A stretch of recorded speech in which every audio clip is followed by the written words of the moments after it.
found Authentic Business Adventures, the business program that brings you the struggle stories and triumphant successes of business owners across the land. We're locally underwritten by the Bank of Sun Prairie.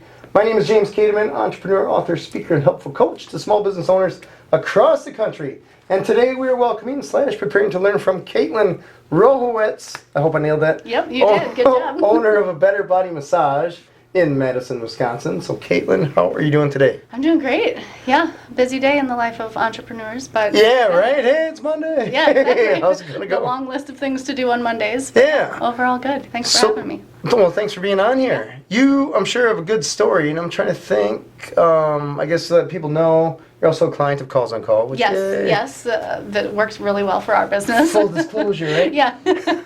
How long have you had a Better Body Massage? So this year I'm still saying this year because it's January, but last year, 2022, we celebrated 10 years. Did you really? Yeah. Well, congrats. Thank you. Yeah, it was pretty huge accomplishment. Nice. Yeah. So, what made you decide to start a massage therapy business? Oh, that's always a funny question. I kind of started doing massage on a whim, to be honest. I always knew I wanted to do something healthcare, somewhat related, but I thought that would be nursing or something, occupational therapist, something like that. Yeah. And at the time, everything had nursing shortages and everything was 3-year waiting list. So I was like, well, I don't want to wait 3 years to go back to school. And I ended up taking the massage therapy program at Madison College because I could get in right away and it had a lot of the same prereqs as nursing. And then I loved it. I had never had a massage before I went to massage school. Really? And, yeah, ever. Oh, wow. So I was just like, this sounds fun, And then I did really end up loving it because it's still helping people. You're helping people with pain, tension, stress, but it's like night and day difference, the type of environment you're doing it in. Like a hospital or a clinic compared to a nice relaxing spa cold and environment. prison-like versus exactly. warm and Sterile, welcoming. Interesting. So, and then just obviously kind of snowballed from there and turned into celebrating our 10-year anniversary. Nice. Yeah. So when did you first get your massage? Your first massage? So we had a project in school to go receive a professional massage, and we had to do a report on it about how we liked it. Holy cow. Yeah. So I was like, well, that's not a bad homework assignment. I need homework like that. I know, that's right? crazy. But then part of massage school is practicing hands-on, right? So I was giving and getting massages 3 days a week for almost a year straight. Wow. Yeah. I miss that. Nice. The giving? I mentioned just the wrist. Hands? Yeah, it is some wrist and hand strength, but you build it up fairly quickly. Okay. I don't know, it doesn't take long. And then in school you learn how to use your body so that you're not using only hand strength. Okay. You'll see the smallest, most petite person and they can just give a ton of pressure. And it's just because we learn how to use our core and our legs, and it's not just about, strong hands are important, don't get me wrong. Right. All right. Yeah. Yeah. So when you go to school at Madison College, how long a program are we talking? It was, I think, 10 months at the time. It was a certificate. Okay. So that was part of the reason I did it, because I was like, it'll be short, and then I'll go back to school for nursing, and I never did. So did you start your business right after you got out of school? Not right away. I had no idea what I wanted to do, so I went to Massage Envy, corporate chain. Yeah. It was great place to get my foot in the door when I had no idea what I wanted to do. And then I was going to actually bring this up because I was like, this is kind of a fun story. I ended up starting my business because I was having a garage sale. All right. And some person comes and she goes, sees something in the back of my garage. It wasn't for sale. And she goes, is that a massage table? I was like, yeah. She goes, you're a massage therapist? I go, yeah. She goes, me too. She goes, I'm actually looking to rent my own place right now. I'm looking for someone to rent one with. So I met this random person. Wow. At a garage sale. She seemed nice, and we decided to rent a space together and start a business. So you got a business partnership just from a random person that you met at your own garage sale? Basically, yeah. Yep. Nice. And it ended up being, I don't necessarily recommend that as a strategy. How to start a buher open a garage sale. Nice person at a garage sale. No. So yeah, it ended up being great. We rented space together, but it was basically her first starting her business, and me, I didn't really know anything about starting a business, but I was like, let's give it a try. All right. So how long did you work at Massage Envy before you got together with this garage sale? A year. It wasn't very long. All right. So I started my business about a year after working at Massage Envy, and then I was only doing both for about 3 months because I figured I wanted to have a safety net. I wasn't going to be like, oh, I'll just start my own business and hope everything goes well, even though that's kind of what I did. But I had that safety net in case things didn't. And at the time, rent was so affordable compared to now, at least, that I did the math and I was like, well, worst case scenario, it's not like I'm going to lose that much money. I'd have to I think I equated it to like, if I do 12 massages in a month, I'll break even or something like that, whatever the math was. Okay. Yeah, it was like super, we were over at the Clock Tower buildings on Odana. Oh, nice. That's not too far from here. Yeah. So, funny. Yeah, cheap rent.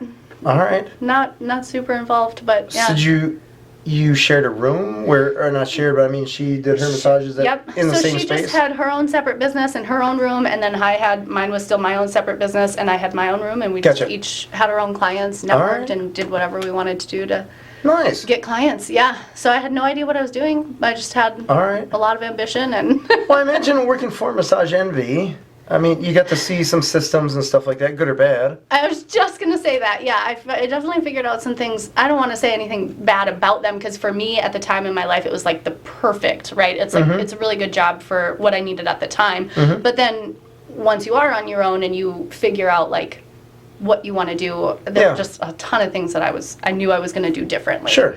Have more one-on-one time with clients. Like that environment just, to me, as the therapist, felt kind of rushed sometimes. So that was thing number one, like build more relationship, get to know my clients. It's not just like random walk-ins. Like I wanted to see people and develop care plans for them and actually see them get better and see them on a regular basis. Okay. So that's kind of what my business turned more into, is like, yes, massages are relaxing, but they're also very therapeutic, like the therapy side of your shoulder hurts. Let's have you come in, 2 or 3 times in a row closer together until you stop having that pain. And then we'll spread the massages out, but you'll still come in, every 4 to 6 weeks to preventative maintenance. All right. That's basically what I preach a lot of now is preventing things rather than running yourself down and trying to fix everything. It's probably easier to prevent, I imagine. Yeah, usually, yeah. Especially this day and age with all of us having so much stress and everything, it's inevitable. You're going to get aches and pains for life, but prevent what you can. Yeah, there's a lot of movement. Yeah. Joking with my wife the other day, like, because, we had to reschedule this because we were both sick at different times. But my wife's like, how are you feeling? And I'm like, I think there's not a day in my life that I can remember where nothing hurt. There's just always like, is it an ankle, shoulder? Yeah. You got a sore throat, just always something. Yeah. I can still feel my shoulder from when I played dodgeball. Man, when did we play dodgeball? 2 weeks ago? Oh, yeah. But it's one of those, like, we don't play dodgeball every day. Yeah. But when you do, you're like, pick up a ball, throw it, no warm-up. Yeah. I also tell people that's like, I hear that a lot. Like clients will tell us like, oh, it just seems like, and I don't know if they attribute it to just getting older, like everything hurts. But yes, like things do get harder as our bodies age, but also things start to accumulate over time. Okay. So tension that goes unresolved, your body compensates. If things are tight in your hip flexors and you start to bend forward at the waist, well, your body's not going to let you walk like hunched over in your 30s or 40s, right? You're going to stand right back up, but then it's going to arch your lower back and create a different issue. And so, it's our bodies are kind of incredible the way we compensate, but I can't tell you how many times people say, oh, I just woke up with this pain. And to me, that signals, you probably didn't wake up with it. It's been building because you haven't necessarily been doing everything you could to take care of yourself. Sure. But it's hard. Taking care of yourself is like a full-time job. So I suppose it's not necessarily top of mind because you're going. It's not really part of our culture just either. Like, hey, pause for a moment and do some pre-workout warm-up stuff or whatever. Yeah. Well, when's the last time you had like a day where you just are like, oh, there's nothing on my agenda today. I'm just going to like relax and stretch and... I think it was in the womb. Yeah. It wasn't recent. Yeah. I mean, I don't think if I ask any business owner that, they could like remember a day. No, even I had one of my employees, when I told them that I was sick, so I'm not going to be on the Zoom, whatever. They're just like, oh, just take a day. And I'm like, yeah, that's not happening. That's not a thing. No.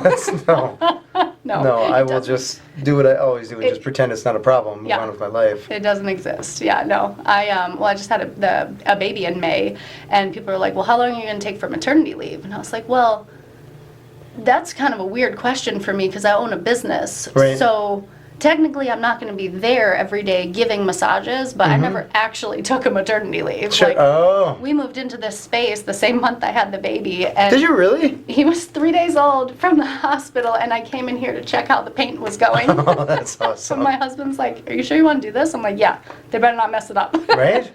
And I think they did a great job. So you scheduled the move, right? It wasn't like a spontaneous light switch thing? Yes and no. So the clock tower buildings, we were there the whole time up until May, so almost 10 years. Holy and cow. we got the word that they were thinking about demolishing the buildings. They just didn't have a timeline. Wow. And so basically what was going to happen, they kind of snuck in there when people renewed their lease that at any time they could give you 90 days notice to vacate. And I was like, well, I don't want to be stuck in that situation where all of a sudden I have a newborn baby. Right. I have to find a place to move and move my business in 90 days. So I was kind of proactively looking. Got it. And that's just how it happened to work out. But, you know, things have a way of falling into place sometimes because we love the space.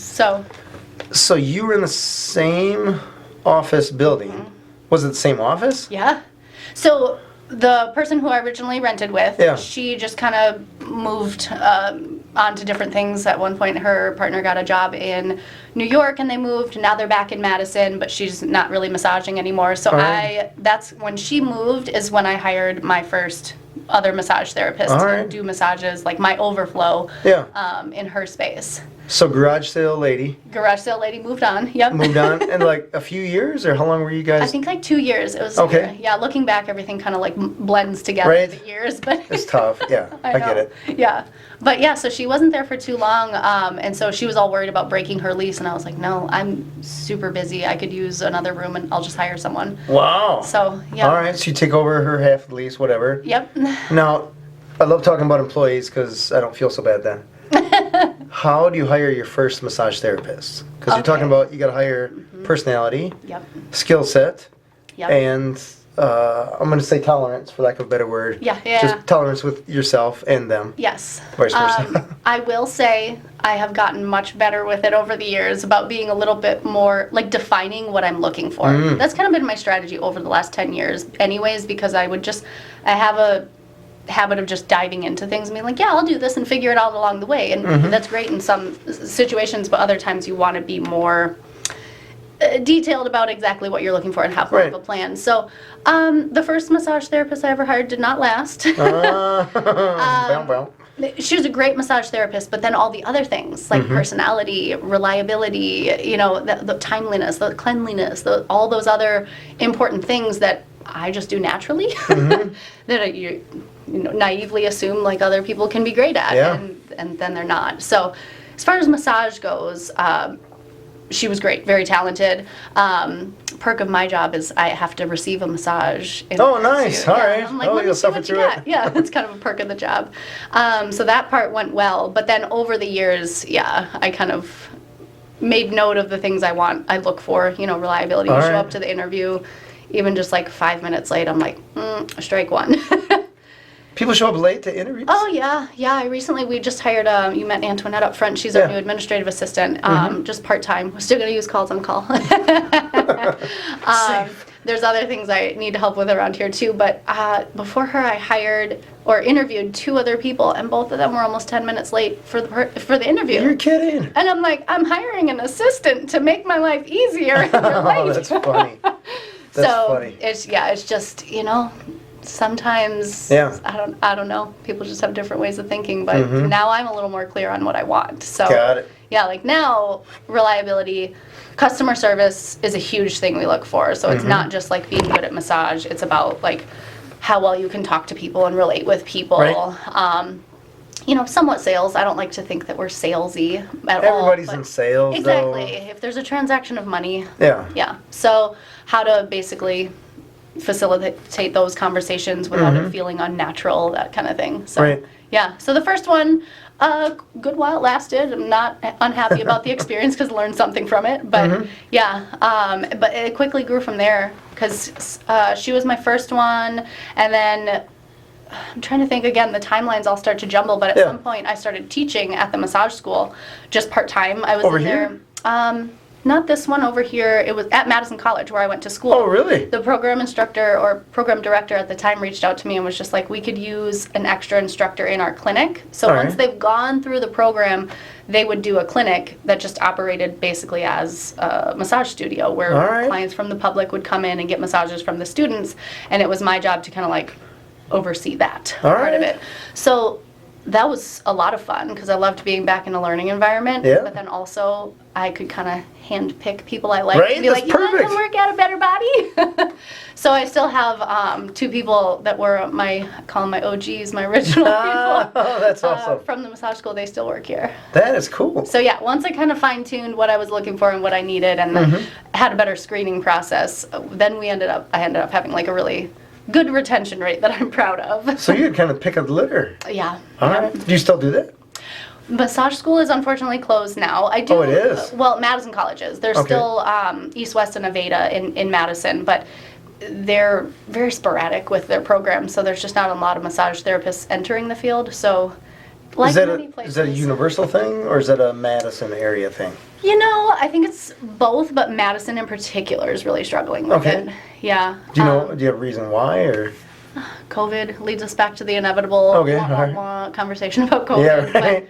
But During the pandemic, massage was just one of those industries that, like, you couldn't get around it, right? Like, it was weird because we were technically allowed to be open because in Wisconsin, massage therapists are considered healthcare professionals. Okay. So we were written in the orders that we could be open, but then some people were like, why are you open? You shouldn't be open. Oh. So we didn't really advertise the fact that we were open. Like other massage therapists would be super judgy. It just became like a very weird and stressful environment for the massage therapists. Right. Because clients like needed us, but we also had our own stuff going on, and so self-care, it was like we're preaching this but we're not taking care of ourselves. So a lot of the massage therapists just left the profession. Oh, wow. In 2020. Like I mean, just I've been doing this for, I don't know, 12 and a half years now. So like basically I have a lot of friends who they don't work for me, but I know them, they're massage therapists and they're great, and a lot of them aren't doing it anymore. And then with the school closing, last year was their last class that graduated. Oh, so it's pretty recent. Yeah. Okay. So I'm like, that's just gonna, and even then the class that graduated, normally their class size would be about 15 students. I think the last one was like 6 or 7. So, and that was part of the reason to close it, because the past few classes had just been so small that, you know, I get it, they got a business to run and they can use that entire space at the school for nursing or dental hygiene and, you know, fill the space with programs that are a lot more lucrative for the school. So interesting. it's kind of a bummer. Yeah, that's one of the things about the pandemic that was very interesting for me to see as a business that does a lot of business with different businesses. Right. The way that different business owners reacted to the pandemic and I mean, it's changing every day. You read the news and you're like, what's the problem now? Yeah. It was very interesting how just the range of how people reacted. Oh, yeah. And some just close up shop, board the windows, game over. Yeah. And others are like, let's figure this out. Yeah. And others are like, sit and wait. Yeah. And it was a weird... It was. And I feel like every industry was a little different, too. Like, totally. Certain industries, it's super easy to just go work from home. Our industry, you literally can't do that. No. I saw some, like, funny videos where people were, like, attaching, like, blown-up rubber gloves to the end of a broom handle and, like, standing 6 feet away from the massage table, like, massaging people. But it's just a hilarious way to look at our reality of, like, yeah, we can't keep 6 feet from you giving you a massage. Right. Then for a while, like, both people were supposed to mask, but, like, some people were cool with that and other people didn't want to mask. So we have the trouble of navigating people who came in here and, you know, would freak out and didn't want to wear a mask at all and, like, were offended that we were wearing masks. Right. And then we'd have people on the complete opposite side of the spectrum that would, like, freak out if you, like, pulled down your mask to take a sip of water. Right. So it's just, like, you can never please everyone, but you have to just kind of do what's best for your industry for the most amount of people. And that included my staff. Like, I had some staff that just weren't comfortable working, and I didn't force them to, because we were pretty slow anyways. Sure. And so I was like, you know, we can handle the client load. Like, that's your decision, basically. Right. But yeah, it's weird to navigate all of that from, like, as a business owner, right? Because you're on top of the client side, but also, like, managing your staff and your people and making sure they're happy and comfortable and want to come back when it's all over. Right. Yeah, whenever that's going to be. So, yeah, it's just light switch. It's all done. Yeah. I kept waiting for that headline, I know. right? Yeah, it's all done. Oh, that's funny. The bars are open. Yeah, we're good. right. In Wisconsin, that's all people needed to hear, right? That's it. That's it. You know, that is when I figured that the whole pandemic thing was more of a big deal than I was thinking it was. Yeah. When they said that the bars were closed. Oh, yeah. I'm like, wait, what? We can't even drink. You closed the bars in Wisconsin? That's Right. not even a thing, is it? Yeah. So apparently it was. Then we knew it was serious. Yeah, then I was like, okay, let's just take a look at this again and see what's going on. But yeah, it was very interesting. It was still, I don't know, it's just interesting how different people reacted. Yeah. And just and how not only how they reacted, but then how it changed those industries, whether for good or for bad, but right. Forever. I mean, like going forward, like people just do things differently. And I think some good things came out of it, and then some, there's Yeah. some. I think it made people take a better look at their policies, and like when you're forced to make changes, sometimes those changes can be good, and you're like, oh, we've been thinking about doing this anyways. Right. But yeah, with the massage industry, I think the biggest strain it put is like on hiring for us. Yeah. All right. At this stage, at least in the pandemic, I will say. Yeah, that's so funny. It's gone through phases. So, your customer base, has the volume of people looking for massage grown? Yes. Oh my gosh. So that's like after we were, I would say around September of 2020. Things had been open for a few months already, but that's when we kind of noticed people starting to trickle back in. All right. And then by January of 2021, you could not get an appointment. Not just us, like anywhere. Holy cow. And it was just like a switch flipped. And I hired Grace, one of our massage therapists. She went to massage school during the pandemic. So they had, how do you learn how to give a massage when you can't practice in person? I don't know. So you pillows? basically, well, they basically had to find people in their bubble. Like for her, I think a lot of times it was her kids or her siblings would come over and she'd give them a massage, and then they had to log their hours. But I was like, funny. You kind of get gypped because you're not getting the hands-on instruction. Right. But Grace is an anomaly because she's like amazing. She's one of the best massages I've had from someone who was like brand new. So I was like, please come work here. She's still here. She's great. But yeah, it's just, it was so weird, like how that whole thing happened with the schools being closed. And then I told her, I was like, you're going to be really busy really quickly. Because normally when I would hire someone, I'd say it takes about 2 to 3 years to really build up your steady clientele. Like I'm going to market for you and get clients in the door, but then it's your job to like get them to like you and tell them to come back. And yeah, exactly, retention. So normally 2 to 3 years was the time frame I gave people to like have a steady, full, consistent schedule. Yeah. Took Grace 3 months. Wow. Okay. Yeah. So and it's been like that since then. Like people, Antoinette up front was just trying to get 2 people scheduled, and we're scheduling into like mid-March right now. Mid-March? Holy cow. Yeah. So we're booking like 2 months out on average right now. Holy cow. So it's great. Like I said, good things have come from it. Yeah, right? So it's interesting how the, I guess, demand has gone up and supply of therapists has gone down. Right, and that's the stress part of it. Like it's a good problem to have because all the people who are here are super busy. Right. But then we have clients frustrated, like, I can't get in. Like, well, yeah, sorry, I don't know what to do. So with this space, can you add more employees? Okay. We have plenty of room to hire more people. So if anyone's listening to the podcast and wants to become a massage therapist, you make good money. All right. You just got to find them. Yeah, exactly. Yep. All right. So I guess, before pandemic, was this a problem with therapists? Not really. I mean, so this is how I used to put it. I used to say, help is easy to find, but good help can be hard to find. Oh, yeah. Right? Right. So I could find massage therapists pretty easy, but like to have one who I'm like, you're going to be here long term. Like you're a really good fit for our culture, like everything personality wise. Now you just, help is hard to find, let alone good help. I don't even think good help exists anymore. It's kind of the feeling I get. It's rare. Yeah. It's rare. Very rare. Yeah.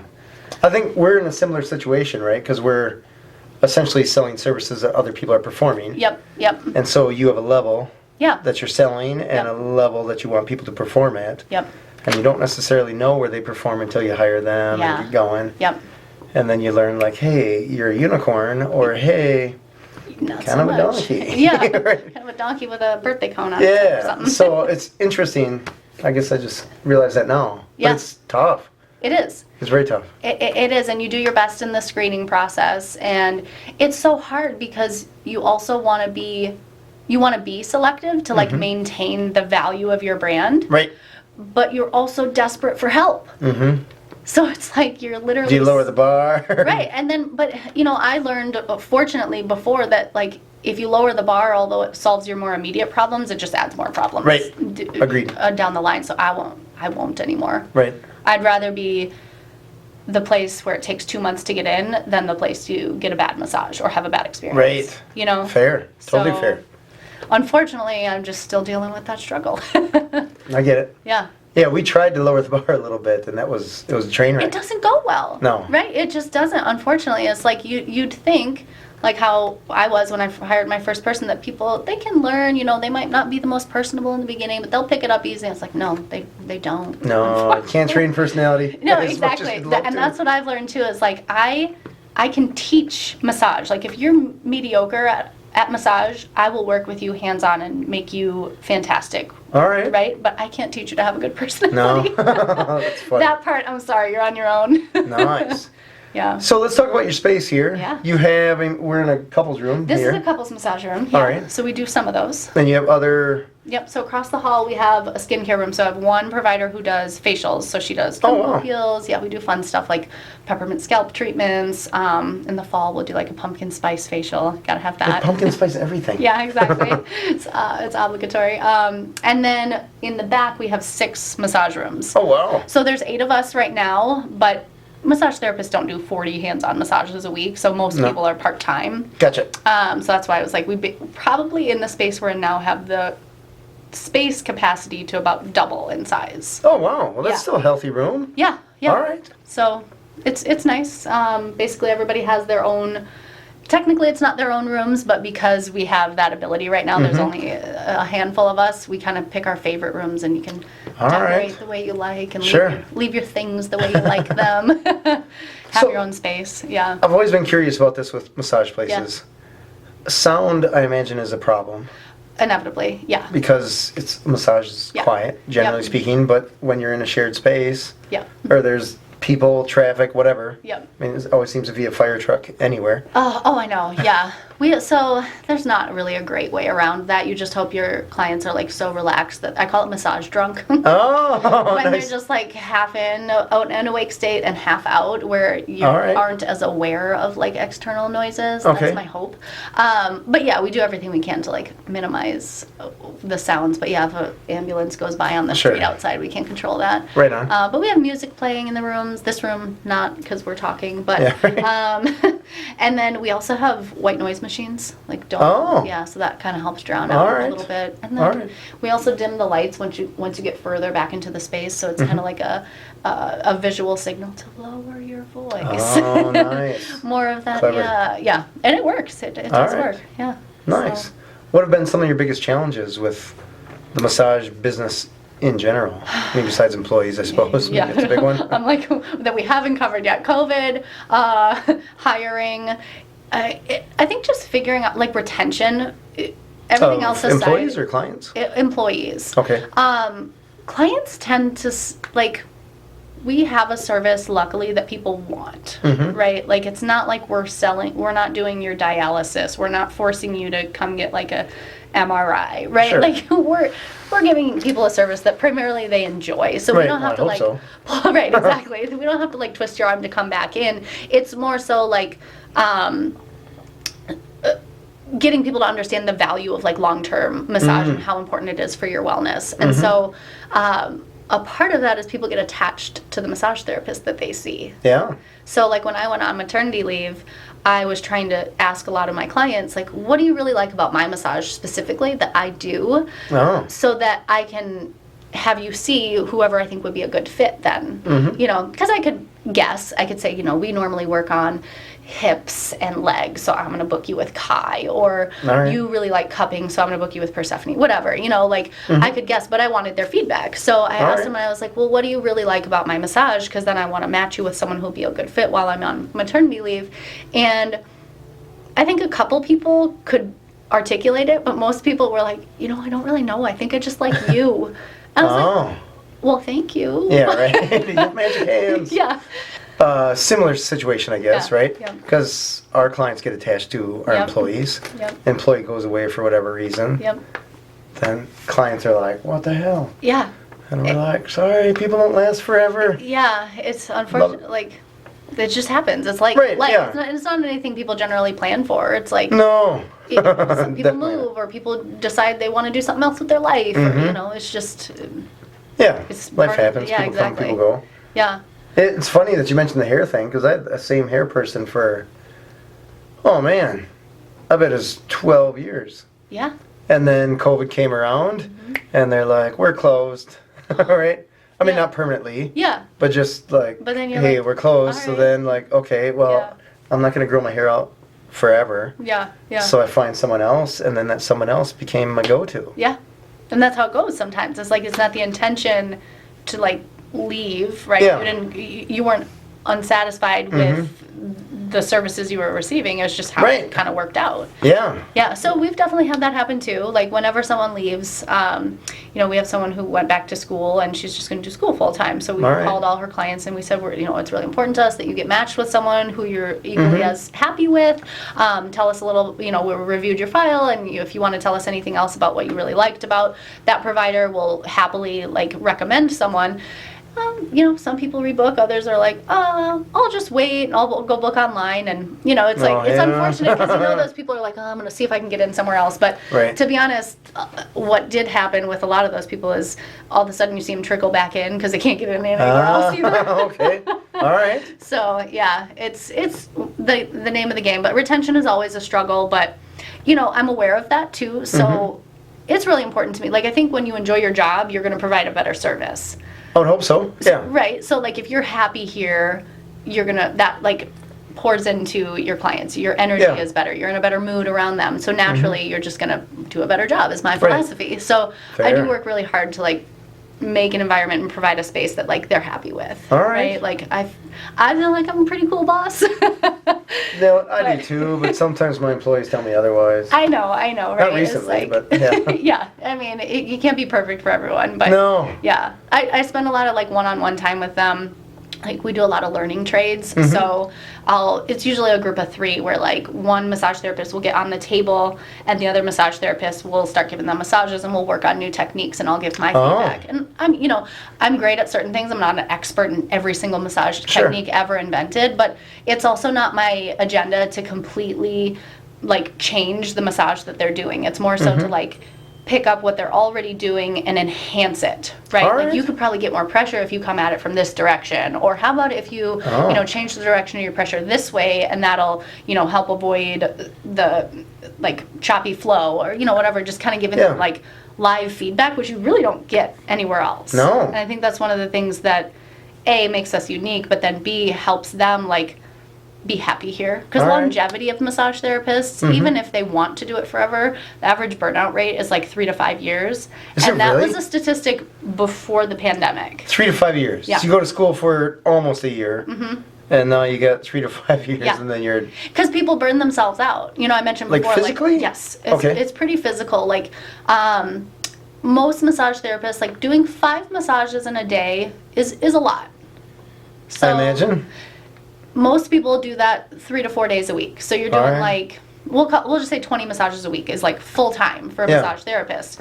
And then even after that, you're tired. So most people have to try and either A, figure out how to do more massage, and then they burn themselves out, or B, try and figure out a career that's flexible enough to do both part-time, and then they get frustrated. And yeah, so I think it's a little bit of both, physical burnout, because they're in order to do enough hours that I need to do, I got to work 36 hours of hands-on massage each week, and then all of a sudden you got carpal tunnel or tendonitis or frozen shoulder. Yeah, it's just they literally physically burn themselves out. Dang, so all right. yeah, anytime I see my team in the break room and they're like, massaging themselves, I'm like, are you okay? What do you need? Did you get a massage? Have you been to the chiropractor? Like, are you taking care of yourself? Did you try some cupping? Like, I'm just on top of them because their health is the health of my business. If they get hurt and they're not taking care of themselves, all of a sudden we have like 2 months worth of clients to reschedule that are already mad because it took them 2 months to get in. Oh, nice. Yeah. So. Got it.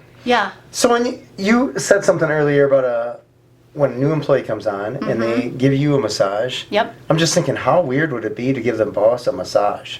Oh, it's so funny because I know they're always nervous. Okay. Always. Hands are shaking. I have had one. Yeah. I've done very few interviews that I haven't hired because I do a preliminary screening interview. All right. Like a Zoom call, and it's basically interviewing your personality. If your personality is good and you pass interview number 1, then you come in for the hands-on. I think it would be nice for me to just do the hands-on interview because then I'd get more massages, but then I got to shut more people down too. So if you make it past the first interview, then you come do the hands-on. I think there's only been like one person that gave me a massage that got to the hands-on portion. I didn't end up hiring them. Oh. Because it was like that really bad? shaky. Oh. Yeah, it was bad. Sweaty palms. Lots of sweat. All right. it was not good. And I was really disappointed. I felt bad because like personality-wise, I was like, oh, I thought this was going to be so great. And then it wasn't. Oh, no. So, yeah.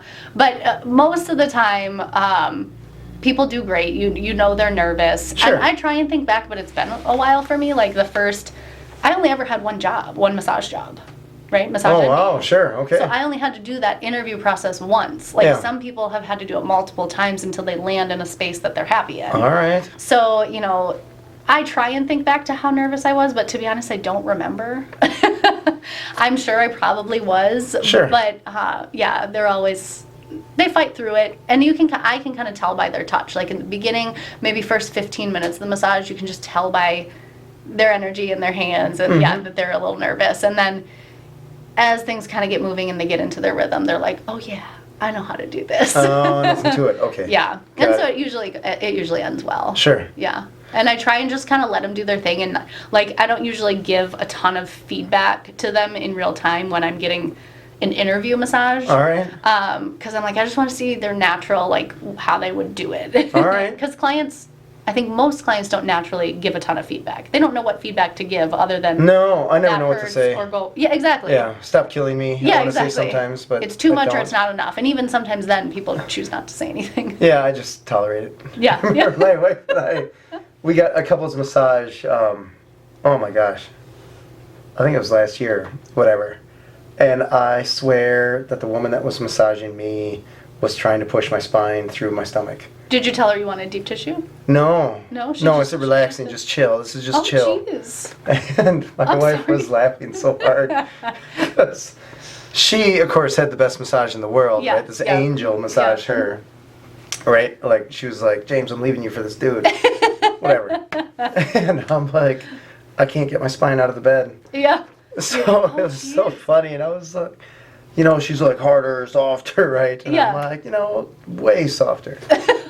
It is, but it's hard to like know what, as the client, like you're not a massage therapist, so it is hard to know what type of feedback to give sometimes. Right. And then there is a little bit of that like, well, it doesn't really feel good, but I don't want to hurt your feelings. Yeah, I was timid. I was just like, it's fine.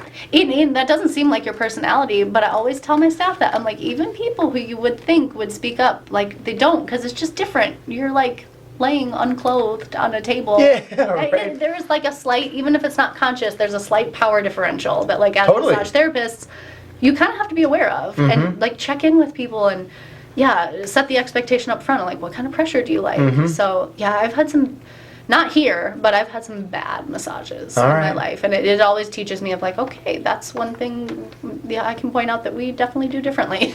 Yeah, like whenever I get a massage, I'm just like super relaxing. Don't try to fix a thing. Yeah. Because regardless of how many times I tell them that, they're all just like off the ropes. Yeah, they probably feel your softball or dodgeball injuries in their shoulders, and they're like, that is the curse of the massage therapist. So they want to fix it. Yep, they're like, oh, I found this, I gotta fix it. Yeah. But some people don't want that, and you gotta respect that. Like, no, because they find that knot, and they're like, wow, let me get the drill out. And you're just here to relax. Yeah. So, and there's therapeutic benefits too to just relaxing, especially for like someone who has a super busy lifestyle. You don't take the time to relax. So all of a sudden when you finally have like an hour to yourself to just chill, maybe that's all you want to do, and that your brain can finally rest for an hour. That's very true. Yeah. Part of it though, I guess I always think if it's pain, I won't fall asleep. Because sometimes I've had some expensive naps. Yeah. I didn't mean to. Yeah. But you're just like, it's still working on your body. You're just not conscious of it, so you feel like you missed it. Yeah. All right. I've heard that before. I totally feel like I missed it. Yeah. And I feel like I was probably snoring, just annoying the person. Yeah. I always tell people if you fall asleep, it's almost like a huge compliment to us, though, because is it really? It gets your body out of the like stress response. Like for you to feel relaxed and calm enough to fall asleep during a massage, like you're in total relaxation mode. All right. Like that's what your body needed. Okay. Even if you're not conscious of it. Like I do have some clients who are like, no, if I fall asleep, you wake me up. I'm like, what do you want me to do? Just like give you a little shove? Like, right. I don't know. It's just but yeah, I have some people who are like, I don't want to miss it. And then I have others who are like, I'm sorry I fell asleep. I'm like, no, that's what your body needed. All right. Yeah. Everybody's just different though. But at the end of the day, that's why you do, like every single client that comes in our doors, we'll do an intake with them. So we'll sit down and say like, anything bothering you today? What kind of massage do you want? What body parts do you want worked on? What do you not want worked on? Because some people are like, oh, don't touch my hair, don't touch my feet. Sure. Fronts of my knees are ticklish, like whatever.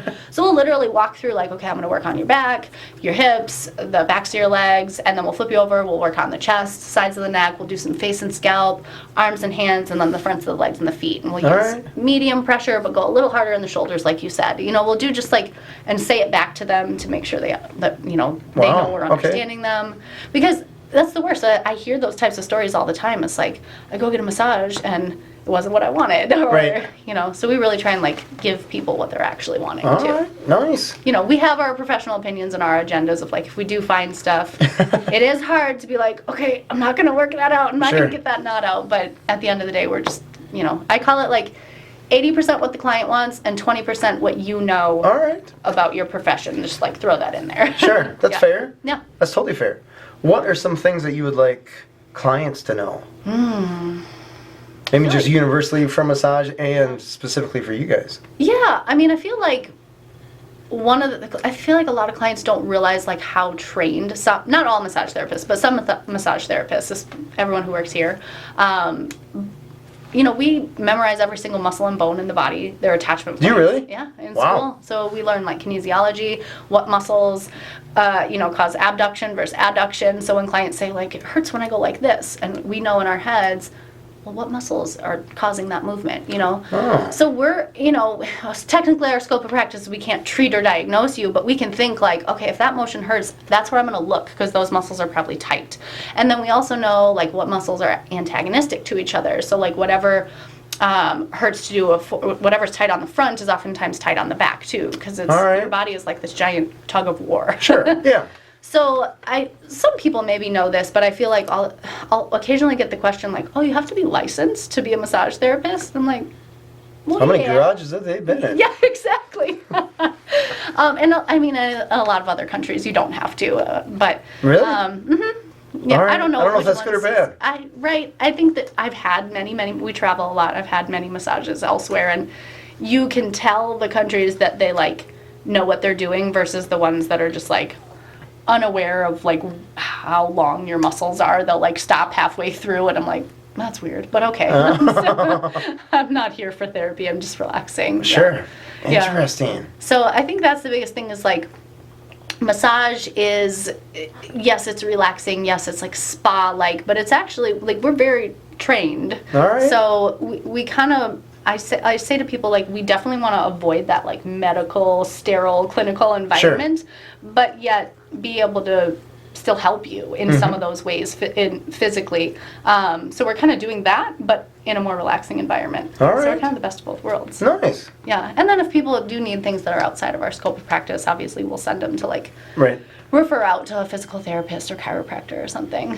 But yeah, I would say that's the biggest thing. I wish clients knew the level at which many of us are trained, and then we have to continue that. Like, to renew our license, we have to do a certain amount of continuing education. Every couple of years? Every couple of years, yeah. And we all, because of the hands-on learning trades that we do together, we all go like way above and beyond that. Oh, nice. But yeah, the minimum limit is like 12 hours per year, which is not nothing, but it's pretty easy to do, like online courses that you can just kind of like. Right, next. Yeah, yeah, exactly. So yeah, I think we really dedicate ourselves to like learning and knowing about the body and always improving. So, yeah. Interesting. And I wish they would just know that we're booking 2 months out, so be patient with us. Yeah, right? That's the only other thing. Most people are pretty chill about it, but some people definitely get upset. That's so funny. It reminds me, we answer phones for different companies. Well, yeah, it's your people that have to deal with it, unfortunately. Oh my God. We'll have people for accountants call April 15th. At noon, and they'll be like, "Can I drop my taxes off today?" Like, no. And when we say no, we've had some people just get livid. Yeah. And I'm like, really? You really waited, and now you're making it our problem. Sorry. Yeah, it's just a weird. So, I mean, this is just the world we live in. Like. Yep.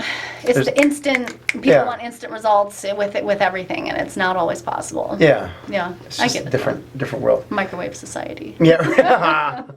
Do you have any crazy stories as far as clients go? Something where you're just like, that was a nutty client, or?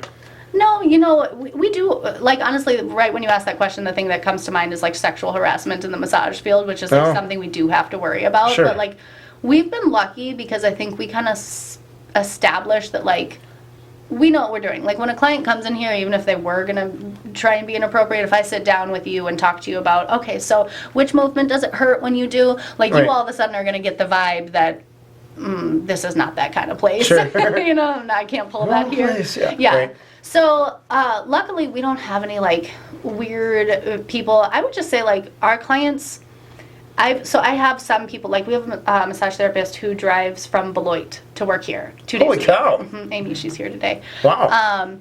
And she also works at another place that's closer to home, and I recently asked her, I'm like, how do you like it here versus your other place? And she goes, our client, well, she likes it here, but she said our clients are just different. She's like, I don't know if it's Madison or what it is, but just like, I love my clients here. I can't bring myself to, like, not work here and not see them. All right. So, yeah, we just, like, we have the best clients. I don't know if there's, like, one specific scenario or example that's happened, but, like, our people are great. They support us. They'll come to, like, our customer appreciation events. Yeah. And, yeah, I had a whole spiel at, like, our 10-year anniversary party. And I started talking about, like, a timeline of what's happened over the years. And all of a sudden, like, I was like, I'm not going to cry. I started crying. I'm like, okay, I'm just trying to get my words out. I just made eye contact with this one client who's been coming here forever. And, like, that's how I got through my the rest of my spiel without crying. Funny. And I was like, apologize. I'm like, sorry I stared at you the whole time, because I know you're not supposed to do that when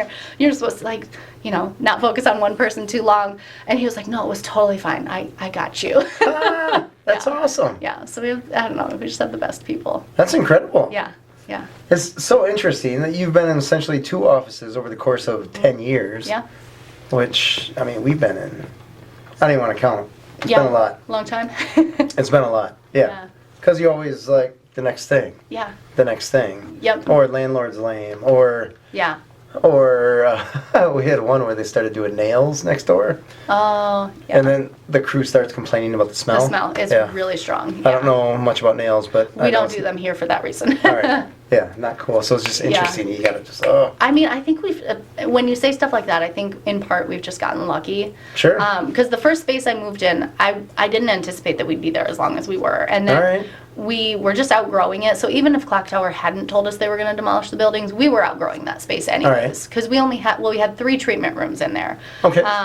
So it was the 2 that the girl and I shared, and then at one point we had, like, an esthetician come rent, and that didn't last very long. But and then eventually they both left, and I was using all 3 rooms. But there were 8 of us, and only 3 treatment rooms. Whoa! So we had to be very strategic about, like, okay, you work from 9 to 2, and then I have my first client from 2:30 to 8:30. Sure, like, and just a turnover. Yeah. Oh, it was awful. And then we were constantly having to worry about being, like, overbooked, and, like, I would work with your staff to be like, okay, if there's more than 3 people on the schedule at the same time, tell me, because that's an emergency. We can't this is just not possible. Wow. Right? So, like, All right. they actually emailed me about it the other day, and they're like, oh, we noticed 4 people are on the schedule at the same time. I was like, oh, yeah, I forgot to tell you, like, that's not a thing anymore. Oh, that's awesome. But, yeah, so there's just, like, all the crazy, like, it was a long time coming. We needed to move out of that space, like, way earlier than we did. All right. Better late than never.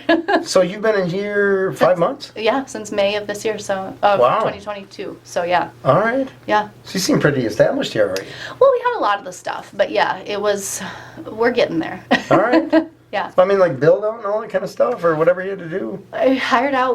The build out. Actually, we didn't change anything with the walls, All right. which was nice. Like, it was a tax firm before we moved in, and so they had all these individual offices. And like, I was like, perfect. These will be our individual massage rooms. Nice. Yeah. So, and we actually bought this space. So this is a business condo. I didn't even know that was a thing. Yeah. I never. I bought one, so that's how I know. Okay. Yeah. But yeah. So my. Before that, I went to know it. Yeah, no, I was working with a real estate agent, and he showed me this, and he was like, you're buying it. And I was like, I can't afford to buy a building that size. And he was like, no, it's a condo. I was like, that's a thing? I knew about residential condos. Yeah. Yeah, so it works out. I mean, there's, of course, the headaches of owning versus renting. Our heat went out in the cold, and I got to pay for it. Oh, yeah, look at you. Versus calling my landlord being like, come fix my heat. Yeah. But, yeah, I think so we plan to be here for a long time. That's cool. Yeah. That's super cool. Yeah. So, massage, there's like 50 gazillion places that have gone up in the past, maybe even 10 years. Yeah. I mean, you mentioned Massage Envy, but there's like everywhere. Strip mall comes up, massage goes up. Yeah. Where that was not necessarily the case 10 years ago. So is that a trend? Massage Newer? is becoming more well known as not just a luxury, right? Okay. Like, there's nice spas like Sundara, but for those types of things, you're really going there for like the pools and the hot tubs and the environment and take the day. It's becoming more well known to get a massage for pain and for tension and to like help with that. Like, you can still come relax, and there's, like I said, therapeutic benefits of that. But it's becoming more well known. When the massage school opened here, it was probably around that same time, because I think the massage therapy at Madison College opened. I graduated in 2010, and I think I was like the 5th class, and it was weird because they were like 9 months long, so maybe they were open for about 3 years or so before I went there. So that timeline kind of adds up, that they start teaching more massage therapists, and all of a sudden more places pop up. Sure. Yeah. Interesting. Yeah, so it's funny. But anyone who wants to start their own business should definitely listen to this podcast, because it's not always like, oh, I'm just going to go do it, and there's going to be no trouble or challenges. Sure. Perfect segue, though. Yeah. What are the top 3 challenges that you've had to deal with that you didn't necessarily expect? You just don't know what you don't know. Okay. And so, like, everything for me was learning along the way. I just had to figure everything out, which is not a bad thing to have, because I never struggled with perfectionism. But even things like figuring out software, scheduling systems, employee laws, employment law, right? Like, you just, and most lessons you learn the hard way. So, hiring was probably the biggest lesson. I had to learn how to vet better, how to do those, like, Zoom interviews first. I think also just learning software, like, my philosophy now is start with the end in mind. Okay. Right? So, like, some softwares only have certain capabilities because they're free. Right. Or $20 a month, right? But then you eventually outgrow them, and it's this huge hassle to switch. So we stuck with this software that had nowhere near the capabilities that we needed, and like put off switching, because it's this huge undertaking when you switch a booking software. Like, all your clients, then you got to make sure people didn't get double charged or not pay.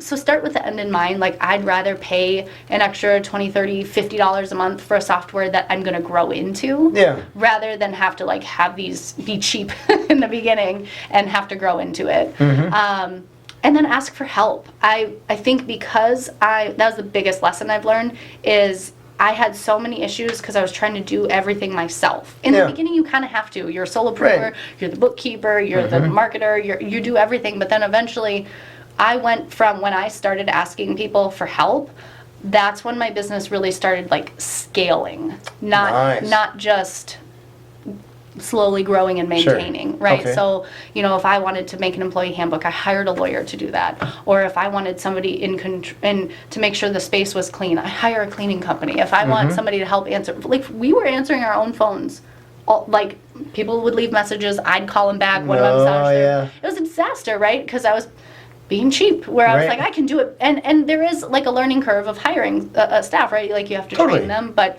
so that was the biggest thing, like challenges. I had to break myself from that habit of like wanting to do everything myself as an entrepreneur. You're like, oh, let's just We do it just better want myself. to. Yeah. Because there's certain ego. Well, yeah, Right. and you know you're gonna do it best. Yes. Yeah, no one can do it like I do it. We joke all the time about that. Exactly. But yeah, there's being able to do it best and then actually Yeah. being able to get it done. The right way, and it's like, yeah, sometimes you have to pay for that, but then that was a huge learning experience for me, that like once I finally started getting more in that mindset, that's when business really started to take off. Yeah. So I'm like, oh, there's something to this. Fair. That's awesome. yeah. Well, Kaitlin, so thank you so much for being Yeah. on the show. Thanks for having me. This is awesome. You have a cool space. Great conversation. Thanks. Yeah, you'll have to come get a massage. You sound like our perfect client now. Well, a relaxing one. Yeah, relaxing one. I will We'll totally make sure do of that. You know, I was just thinking on the way here, I thought, when was the last time I got a massage? It's probably with my wife and the woman that tried to kill me. No, yeah. Okay, we'll Not the change same that person. experience. Yeah. At least as far as I know. This has been Authentic Business Adventures, a business program that brings you the struggle stories and triumphant successes of business owners across the land. We're locally underwritten by the Bank of Sun Prairie. If you're listening or watching this on the web, if you could do us a huge favor, hit the big old thumbs up, subscribe, and of course, comment below. Let us know how your massages have gone, how you wish they'd go, and I don't know, whatever else that you want to know about starting a massage business. My name is James Kaitlin, and Authentic Business Adventures is brought to you by Calls on Call, offering call answering and reception services for service businesses across the country on the web at callsoncall.com.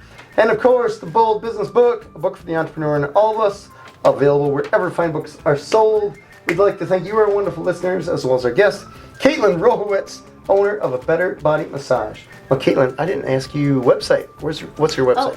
MadisonBetterBody.com. MadisonBetterBody.com. Yep. And where can people find you address-wise? We're at 6515 Grand Teton Plaza, so we're All right. right off of like Yellowstone and Mineral Point Road on the west side. Perfect. Yeah. The place to go. What else we got here? Past episodes can be found morning, noon, and night. The podcast link found at drawincustomers.com. Thank you for watching. We will see you next week. I want you to stay awesome. And if you do nothing else, enjoy your business.